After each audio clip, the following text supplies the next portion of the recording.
Les perturbateurs endocriniens, on en a tous entendu parler, mais c'est pas toujours très clair. Même moi, avant de faire cette vidéo, j'étais pas très à l'aise avec ça.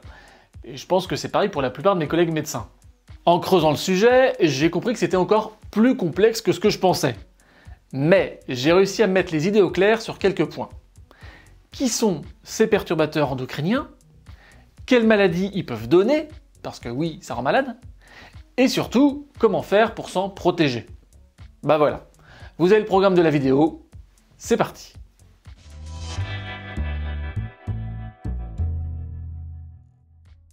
Un perturbateur endocrinien, c'est une substance qui perturbe notre système endocrinien. Ouais. Autrement dit, ça fout le bazar dans nos glandes et nos hormones. Du côté des glandes, on a la thyroïde, le pancréas, les ovaires, les testicules et d'autres comme l'hypophyse dans le cerveau.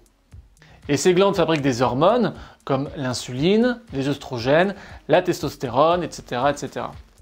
Et quand on met le bazar là-dedans, ça peut causer pas mal de problèmes.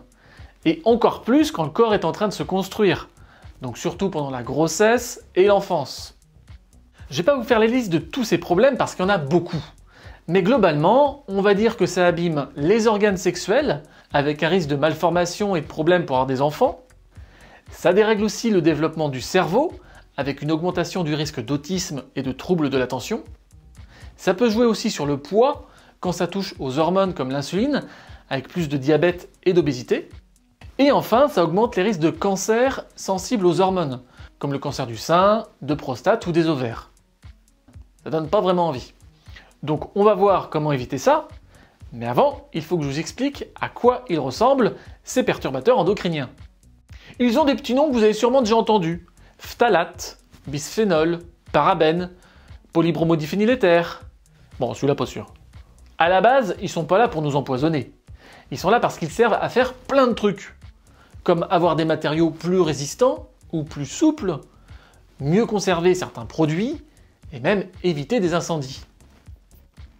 Mais ils sont tellement utilisés qu'on les retrouve maintenant dans plein de produits du quotidien. Les plastiques, les cosmétiques, les produits d'entretien, les peintures, les sols, les meubles, sur les fruits, sur les légumes, bref, il y en a partout.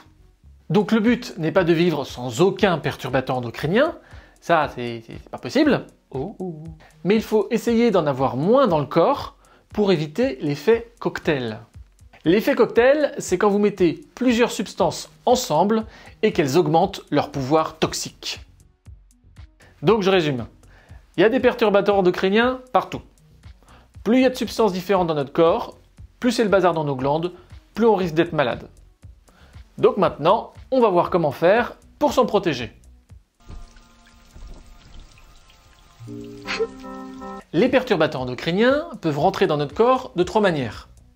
Soit on les respire, soit on les mange, soit ils passent par la peau.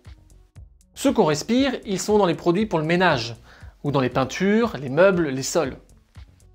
Ceux qu'on mange, ce sont les pesticides sur les aliments, et les plastiques sur les ustensiles de cuisine ou les emballages. Et enfin ceux qui traversent la peau, ils sont sur les vêtements qu'on achète et dans les produits qu'on se met sur le corps, comme le maquillage, le savon ou les parfums. Voilà pour les principales sources de contamination. Comme je vous disais, il y en a partout. Maintenant, je vais vous donner 4 conseils qui me semblent les plus simples, mais aussi les plus logiques, pour avoir moins de perturbateurs endocriniens. Aérer. Aérer, c'est vraiment la base. Ça paraît tout bête, mais ça évite de respirer les perturbateurs endocriniens qu'on ne voit pas, mais qu'on a forcément chez nous. Puis en plus, ça permet aussi d'éliminer les bactéries et les virus qui flottent dans l'air, comme ça c'est double bonus. Si vous ne devez retenir qu'une chose de cette vidéo, c'est ça, faut aérer, c'est hyper simple. On dit 10 minutes le matin, 10 minutes le soir, on va pas mettre de chrono, mais vous avez l'idée. Laver, on lave les fruits et les légumes, ou alors on retire la peau, ça c'est pour tout ce qui est pesticides et résidus d'emballage. Et on lave les vêtements neufs pour retirer tous les résidus de fabrication, ou alors on achète d'occasion, c'est bien aussi parce que ça a été lavé plusieurs fois. Remplacer les plastiques.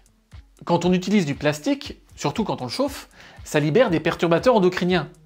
Donc quand on peut, on essaye d'utiliser d'autres matières, comme l'inox, le bois, le verre ou la céramique. Achetez moins. Acheter moins de produits différents, ça évite l'effet cocktail. Au lieu d'avoir 12 produits pour faire le ménage, on peut essayer d'en avoir moins et choisir des produits plus simples comme le vinaigre blanc ou le bicarbonate de soude. C'est pareil pour les produits de la salle de bain. On n'est pas obligé d'avoir 5 savons, 8 crèmes et 17 produits de maquillage. Oui, ma chérie, j'ai regardé dans tes tiroirs. On peut aussi essayer d'acheter mieux en regardant les étiquettes des produits, mais honnêtement, pour le moment, je trouve ça assez compliqué. Heureusement, ça devrait changer en 2025-2026 avec un nouveau marquage pour mieux repérer les perturbateurs endocriniens. Aérer, laver, remplacer les plastiques et acheter moins, voire mieux, voilà les grandes lignes pour avoir moins de perturbateurs endocriniens. Le but, c'est pas d'être parfait, c'est déjà de faire un peu mieux. Et si vous voulez en savoir plus, je vous mets des liens dans la description. J'espère que c'est plus clair pour vous et que vous penserez aérer. C'est un objectif raisonnable, je pense. Merci aux partenaires de la vidéo CAF 44, URML et Assurance Maladie. Et moi, je vous dis à bientôt sur White Duck.